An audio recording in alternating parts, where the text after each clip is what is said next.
예수님을 사랑하는 자는 예수님의 말씀을 지키고 나를 사랑하지 아니하는 자, 즉 예수님을 사랑하지 않는 사람, 하나님을 사랑하지 않는 사람은 하나님 말씀을, 예수님 말씀을 지키지 않는다고 주님이 말씀을 하셨습니다. 우리가 가장 원하는 삶이 뭐겠습니까? 하나님 말씀을 지키고 그 말씀대로 사는 거죠.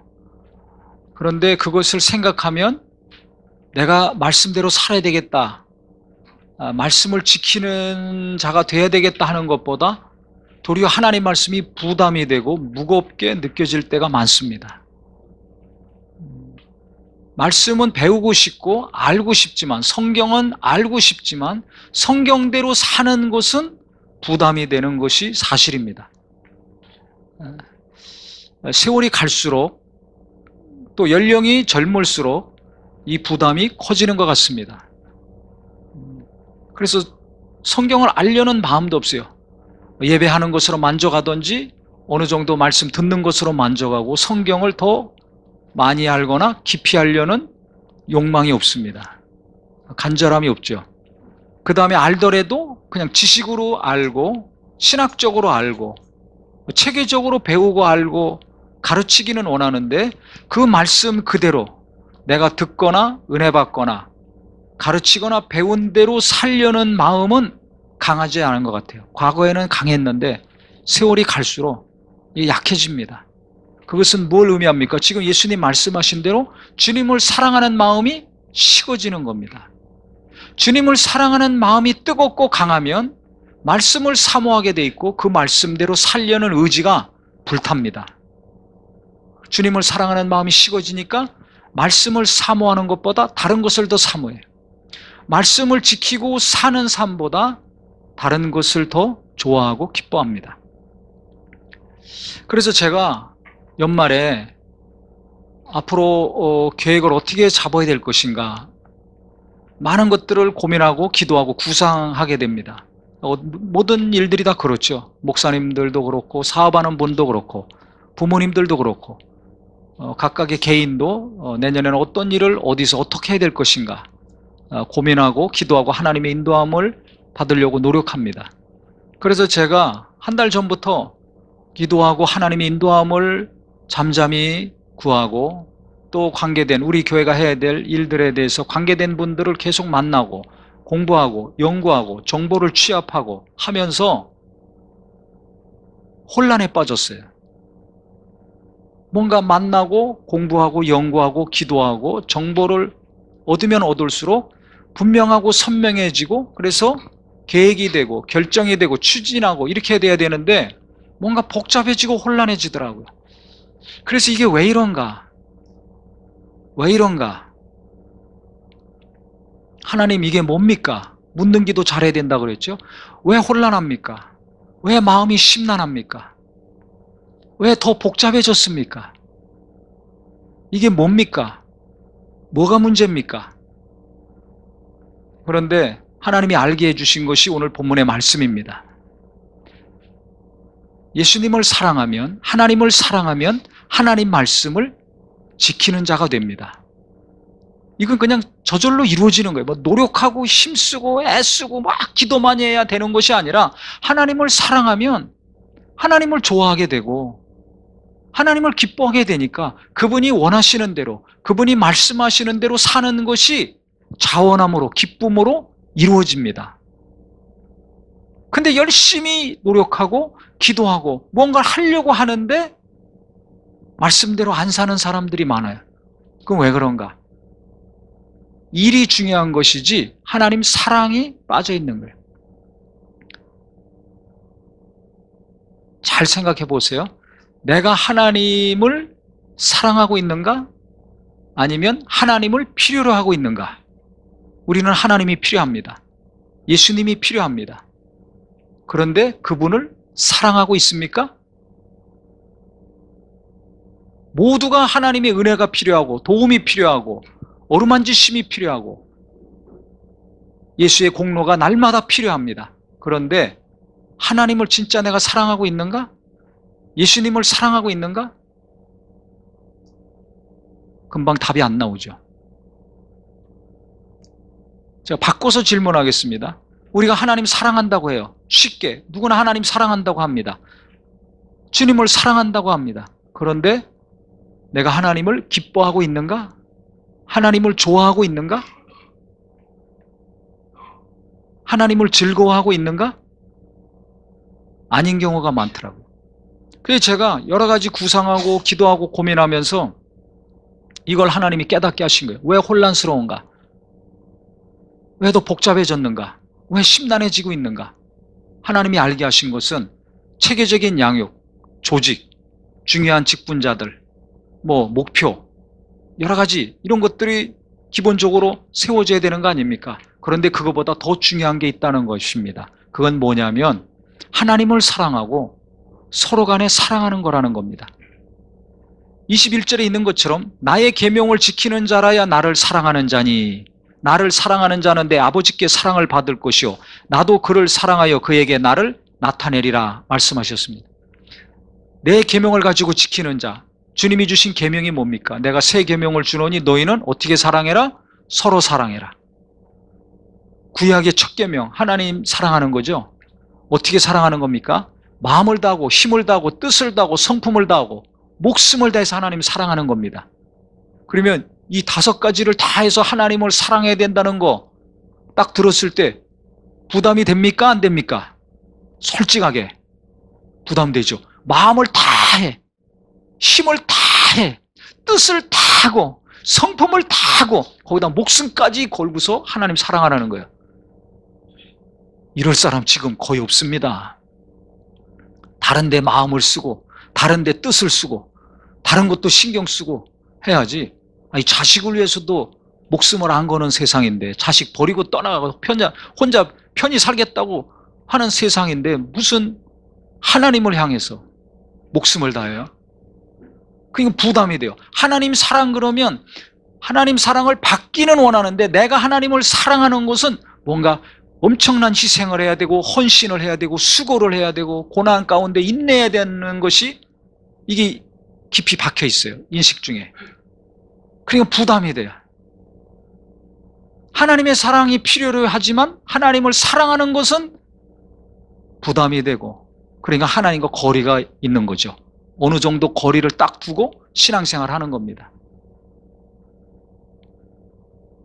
거리 둔 분들 많잖아요. 어느 정도 딱 거리를 둬야 항상 이거 유지하죠. 하나님 사랑 안 하는 거죠. 어느 정도만 하는 거예요. 그래서 사랑이라는 단어의 개념을 제가 좀 달리 생각했습니다. 뭐가 사랑인가? 마음을 주는 것이 사랑인데 하나님과 거리를 두고 있잖아요. 그러니까 하나님을 기뻐하지를 못해요. 하나님을 좋아하지를 안 해. 하나님은 우리를 기뻐하시는데 스바냐서 3장 17절에 보면 어떻게 되냐면 너의 하나님 여호와가 너의 가운데 계시니 그는 구원을 베푸실 전능자시라. 그가 너로 말미암아 기쁨을 이기지 못하시며 그랬어요. 우리를 능히 어떤 고난과 어려움 속에서 죄악에서 건져내실 능력 있는 분인데 우리를 기뻐하시는데 어느 정도로 기뻐하시느냐? 기쁨을 이기지 못할 정도로 기뻐하신다는 겁니다. 내가 지금 뭘 잘해서 기도를 열심히 했다든지 헌금을 많이 했다든지 전도를 많이 했다든지 아니면 봉사를 많이 해서 아니면 성경을 많이 읽어서 기뻐하시는 것이 아니라 지금 있는 그대로 이렇게 별볼일 없고 형편없는 모습인데도 불구하고 지금도 아직도 육신의 정욕에 이끌리고 죄와 타협하고 세상을 좋아하고 하나님과 거리를 두고 있는데도 불구하고 하나님은 기뻐하신다는 겁니다. 그 기쁨을 이기지 못하신다는 겁니다. 이게 하나님의 사랑이에요. 그 다음에 뭐라고 나와 있습니까? 제가 읽겠습니다. 너를 잠잠히 사랑하시며 우리가 한번 뜨겁게 사랑하고 식어져서 실망하고 낙심하고 맨날 싸우는 사랑이 아니라 잠잠히 계속 사랑하신다는 겁니다. 너로 말미암아 즐거이 부르며 또 소리질러 부르는 것이 아니라 너 또 왜 그랬냐? 왜 말 안 듣냐? 왜 당신은 그 모양 그 꼴이야? 라고 소리 지르면서 부르는 부름이 아니라 즐거이 불러주신다는 거예요. 왜? 우리를 사랑하시고 기뻐하시기 때문에. 즐거이 부르며 기뻐하신다는 것이 하나님의 마음입니다. 하나님은 우리를 향한 마음이 변치 않는 분이에요. 내가 변하는 거지. 근데 하나님이 이렇게 나를 기뻐하시고 사랑하시고 계속 좋아하시는데 나는 왜 하나님과 거리가 멀을까? 나는 여기까지만, 신앙생활도 여기까지만, 기도도 여기까지만, 헌금하는 것도 여기까지만, 어떤 분은 아예 헌금 안 하는 것이 당연하고 마땅한 것이, 하나님과 너무 거리를 두고 있어요. 경계를 분명히 하고 있어요. 하나님 그러니까 기뻐하질 않아요. 하나님은 나를 도와주셔야 될 분, 필요한 분이지 내 기쁨의 대상이 아니에요. 가족들과의 관계도 보세요. 서로 간에 사랑해서 결혼하죠. 키가 몇 센치건 얼굴이 어떻게 생겼건 한번 사랑하게 되면 그 다음에 아무것도 조건이 문제가 되지 않습니다. 그냥 이 사람 있는 것으로 내가 좋아하고 기뻐하고 즐거워합니다. 이 사람 없으면 못 살 것 같아. 그래서 그 사람과 결혼해서 아이 낳고 사는 거 아닙니까? 아무 조건 없이 사랑하고 기뻐하고 좋아했습니다. 이게 순수한 사랑이죠. 진실한 사랑이죠. 근데 결혼해서 살다 보니까 하나 둘씩 조건이 생기기 시작하는 거예요. 아니 더 벌어와야 되는데 왜 요만큼만 벌어와? 그냥 있는 것 자체로, 존재 자체로 기뻐하고 즐거워하고 환영해주고 만나고 이야기하고 헤어지면 또 보고 싶어서 집에 가서 또 연락하고 했는데 어느 순간 조건이 생깁니다. 하나 둘씩. 이 정도 하면 이 정도는 벌어와야지. 몇 년 되면 이 정도 집에는 살아야지. 조건이 생기니까 부부간의 사랑이 식어져요. 아니 좀 노력을 해서 처녀 때처럼 몸매도 좀 유지를 해야지. 왜 갈수록 퍼지는 거야? 조건이 생기기 시작합니다. 조건 없이 사랑했는데 조건이 들어가면 사랑이 식어요. 아이를 낳은 어머니들, 아버지들, 아이들이 태어났을 때 얼마나 아이를 기뻐합니까? 갓난아이. 그냥 있는 것 자체로 기뻐합니다. 좋아합니다. 즐거워합니다. 너무 자기 자식들을 기뻐하죠. 근데 아이들이 커갑니다. 그럼 그때부터 조건이 생기는 거예요. 무슨 조건이 생겨야 내가 기뻐합니까? 공부 잘해야 되잖아요. 공부 못 해보세요. 그 다음부터 근심거리예요. 그렇게 좋아하고 기뻐하고 사랑했는 내 아들, 딸이었는데 그 사랑을 먹고 그 부모가 기뻐하는 소리와 얼굴 표정을 먹고서 건강하게 자랐는데 어느 순간 엄마가 공부 잘해야 좋아해. 아빠도 공부 잘해야 기뻐해. 대학이 이미 정해져 있어. 그 대학을 가야 우리 부모님은 기뻐하고 만족해. 그러면서 아이들에게 근심이 생기고 상처가 생기고 부담이 생기는 거예요. 그러니 정신이 건강하고 감정이 건강해지겠습니까? 부모가 조건을 세우고 못을 박는 순간부터 내 자녀들은 병들어 간다는 거 아셔야 됩니다. 조건을 빼고 있는 그대로 주님이 나를 사랑하시고 기뻐하시는 것처럼 내 자녀들을 기뻐하고 사랑한다면 아이들은 건강하게 행복하게 계속 성장합니다. 깨닫기를 예수 이름으로 축원합니다. 그래서 저도 연말에 복잡해지고 혼란해지고 뭔가 심란해지면서 하나님이 이걸 알게 하신 거예요. 어제도 말씀을 준비하면서 제가 저한테 질문했어요. 내가 진짜 내 아내를 기뻐하고 좋아하고 있는가? 사랑한다고 저는 생각했는데 진짜 사랑하면 기뻐하는 거 아닙니까? 좋아해야 되는 거 아닙니까? 기뻐하고 있는가? 아니더라고요. 아내를 필요로는 해요. 밥 해줘야지, 빨래 해줘야지, 청소해줘야지. 또 제가 도움을 받아야 될 것들이 많이 있거든요. 아내가 필요한 존재지 제가 기뻐하는 존재가 아니더라고요. 하나님이 깨닫게 하신 거예요. 그래서 충격을 받았습니다. 아내는 저를 기뻐하고 좋아해요. 이상할 정도로 기뻐요. 좋아할 조건이 하나도 없는데 하나님의 은혜죠. 그러니까 제가 살고 있는 겁니다. 일도 하고 있고. 만약에 제 아내가 저 사람은 알아서 일 잘하는 사람 이렇게 생각하고 기뻐하지 않고 좋아하지 않았다면, 날마다 환영하고 기쁨으로 대하지 않았다면 살기도 어렵고 일도 제대로 못하죠. 많은 고통과 아픔에서 회복이 되고 극심한 그 육체적인 어려움에서도 회복이 될 수 있었던 것은 간절한 기도, 성도들의 기도도 있었지만은 제 아내가 저를 진짜 기뻐하고 좋아요. 이상할 정도로, 이해가 안 갈 정도로. 근데 저는 제 아내를 기뻐하지 않더라고요. 그만큼 좋아하질 않아요. 이 하나님이 깨닫게 하신 거예요. 그래서 제 자녀들을 또 생각하면서 내가 진짜 자녀들을 사랑하고 있는가? 난 사랑한다고 생각했는데 아닌 걸 알았습니다. 왜? 진짜 사랑한다면 기뻐해야 되거든요. 좋아해야 되잖아요.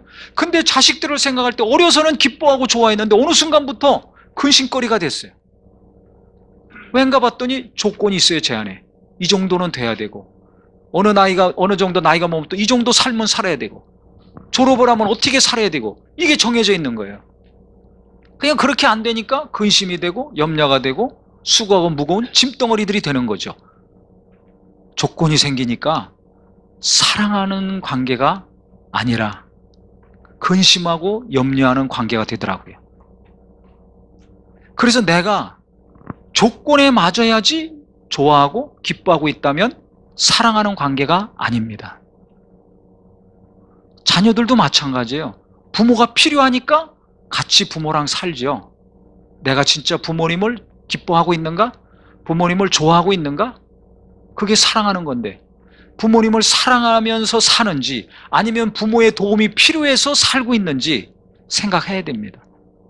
자식이 필요해서 자식을 낳고 내가 살고 있는지, 아니면 자녀들, 하나님이 주신 귀한 자녀들 내가 기뻐하고 사랑하며 살고 있는 관계인지 체크를 해야 됩니다.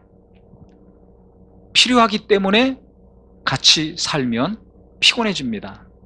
아무리 기도하고 아무리 열심히 수고하고 헌신한다 할지라도 평안이 없고 은혜가 없어요. 사랑이 없으니까. 사랑은 제가 보니까 기뻐하는 거, 좋아하는 게 사랑이더라고요. 하나님이 우리를 사랑하신다. 지금 스바냐서 3장 17절 말씀처럼 우리를 기뻐하신다는 거예요. 독생자 예수 보내주시고 예수님은 십자가에서 고난 받으시고 부활하심으로 이제 할 일 다 했다. 나는 끝이야. 하나님은 이렇게 말씀하지 않으셨어요. 예수님도 그렇게 말씀하지 않으셨어요. 지금도 우리를 위해서 기도하시고 우리를 기뻐하셔요. 우리가 구원받았을 때, 하나님과 화평되었을 때만 기뻐하신 것이 아니라 지금도 계속 잠잠히 이름을 부르시면서 기뻐하시고 그 기쁨을 이기지 못하시는 분이 바로 나의 하나님, 우리의 하나님이라는 걸 아시기를 예수 이름으로 축원합니다. 그렇다면 하나님이 내 모습 이대로 받아주시고 구원해 주시고 기뻐하시고 있다면 나도 내 남편 있는 그대로를 기뻐하시기를 예수 이름으로 축원합니다. 네, 아멘 하신 대로 환영해 주세요. 우리 남편은 이게 문제고요, 이게 문제고요, 이게 문제고요. 그러면서 계속 기도해 보세요. 해결이 안 돼요. 그런데 기도하되 남편을 기뻐하고 남편을 환영하고 남편을 좋아하면 그 기도 응답이 속히 이루어질 것입니다. 아멘. 우리 집사람은 이게 문제고요, 우리 아내는 이렇고요, 어렇고요, 이게 고민입니다. 그러면 그 아내의 연약함을 위해서 기도하시면서 아내를 좋아하시고 아내를 기뻐해야 됩니다. 아내를 기뻐하고 날마다 환영하고 좋아하면 그때 변화가 일어납니다. 자녀들은 말할 것도 없습니다. 자녀를 위해서 얼마나 기도합니까? 얼마나 노심초사합니까? 얼마나 희생하고 헌신하고 인내합니까? 그런데 아직도 변화가 없습니까? 평안이 없습니까? 이유가 있어요. 왜? 자녀를 진정으로 사랑하지 않은 거예요. 기도는 했는데 사랑한다는 미명에 기도는 했지 자녀를 기뻐하지 않잖아요. 자녀들을 좋아하지 않잖아요. 내가 원하는 조건과 기준이 있어요. 그게 이루어져야 내가 평안해지고 그때 기뻐하죠. 하나님은 있는 그대로 지금 나를 기뻐하신다는데 누구누구야 인상 쓰고 소리 질러가면서 날 부르시는 것이 아니라 잠잠히 사랑하면서 부르신다는데 왜 나는 내 자녀들을 언성을 높여서 부르고 부부간에도 왜 고성이 오가는가? 사랑하지 않는다는 증거입니다. 같이 사는 것이 사랑이 아니라, 먹여주고 입혀주고 재워주는 것이 사랑이 아니라, 밥 해주고 빨래 해주고 청소하는 것이 사랑이 아니라 서로 기뻐하고 좋아하는 것이 사랑이라는 것을 하나님이 제게 알려주셨어요. 그러니까 내가 기뻐하며 살고 있는가? 부부간에, 부모 자식 간에, 진정으로 있는 그 모습 그대로 기뻐하고 있는가? 좋아하고 있는가? 환영하고 있는가? 이게 진짜 사랑입니다. 그래서 오늘부터 부부간에, 부모 자식 간에 서로 기뻐하고 환영하고 좋아하는 관계가 되기를 바랍니다. 주여, 나는 절대 그렇게 못합니다. 저 사람이 변화되면 그때 하겠습니다. 그러면 회개하셔야 돼요. 주님은 나를 있는 그대로 기뻐하신다는데 왜 나는 조건을 내겁니까? 조건이 있으니까 식어지는 거예요. 교회도 마찬가지예요. 주일학교를 잘하고 젊은이들을 어떻게 도와야 될 것인가, 선교하고 구제하는 일을 어떻게 해야 될 것인가, 하나님이 주신 사명을 어떻게 잘 감당해야 될 것인가, 그래서 노력하고 만나고 기도하고 막 정보를 수집하고 했는데 왜 혼란스럽고 왜 심란하고 왜 복잡한가? 하나님이 알려주시는 거예요. 뭔가 일을 제대로 해야 되기 때문에 일을 생각하니까 사랑이 빠지는 거예요.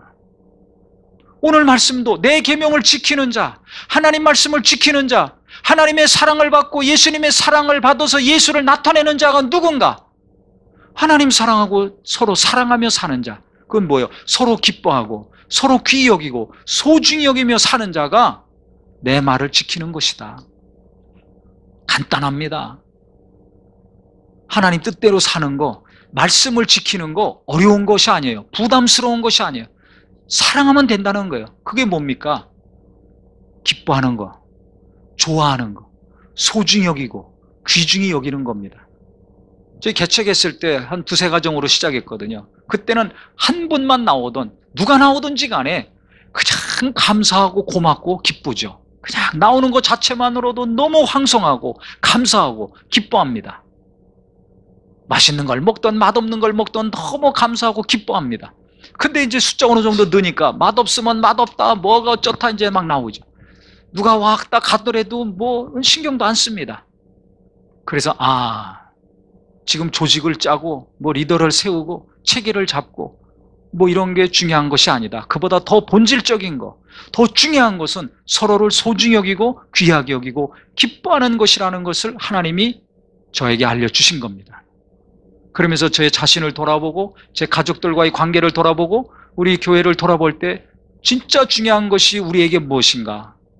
예수 믿는 자들에게 진짜 중요한 것이 무엇인가? 서로 기뻐하며 사는 거라는 걸 알게 됐어요. 열심히 주를 위해서 기도하고 신방하고 설교하고 뭐 일하고 하는 것을 열심히 했는데, 그러면 하나님 사랑하고 교인들 사랑한 거라고 생각했는데 하나님은 그것으로 만족하지 않고 말씀을 대로 사는 것이 우리의 목적인데, 하나님 말씀대로 사는 것이 가장 중요한 것인데, 그러려면 말씀 공부하고 그 말씀대로 살게 해주셔서 기도하고 말씀을 잘 가르치고 배우고 이런 것만 생각하잖아요.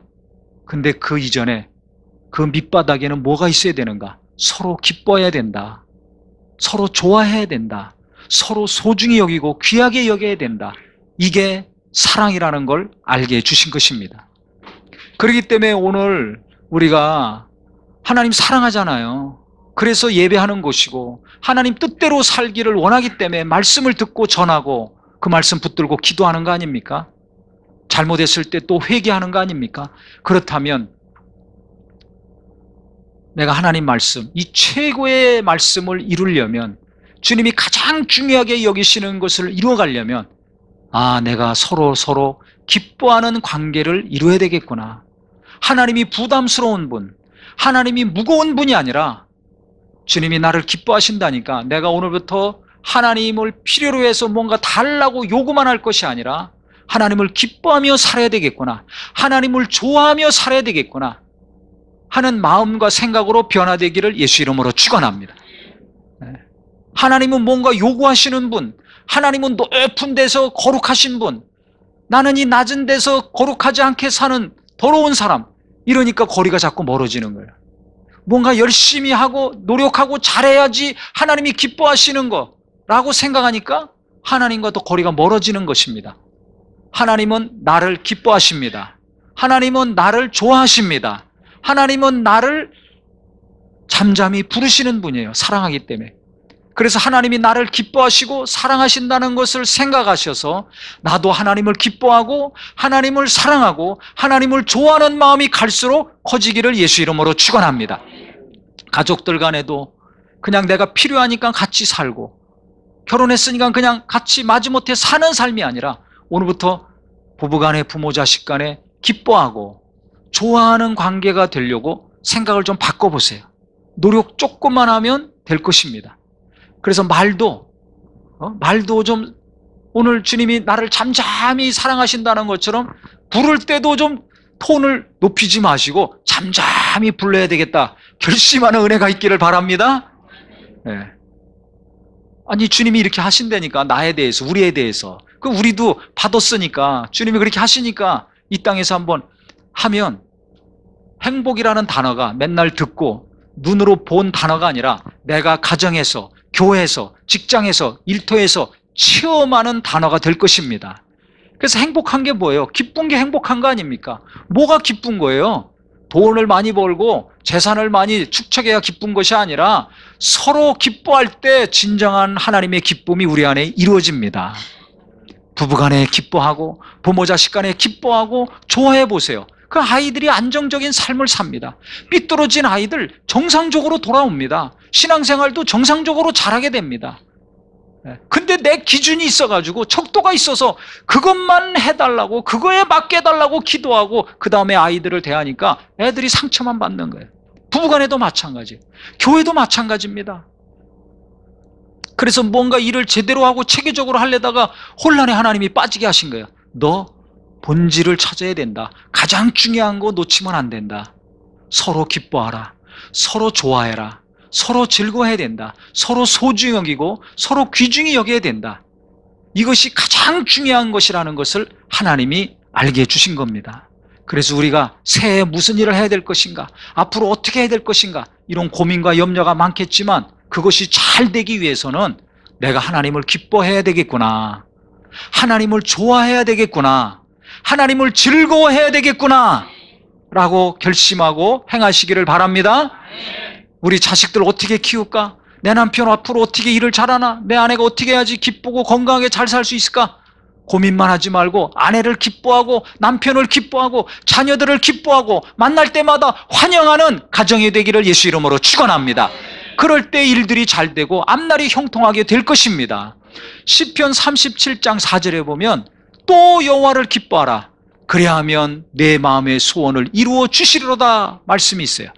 너무 귀한 말씀입니다. 하나님을 또 기뻐하라는 거예요. 나는 지금 일이 안 되는데 그래도 하나님을 또 기뻐하라는 거예요.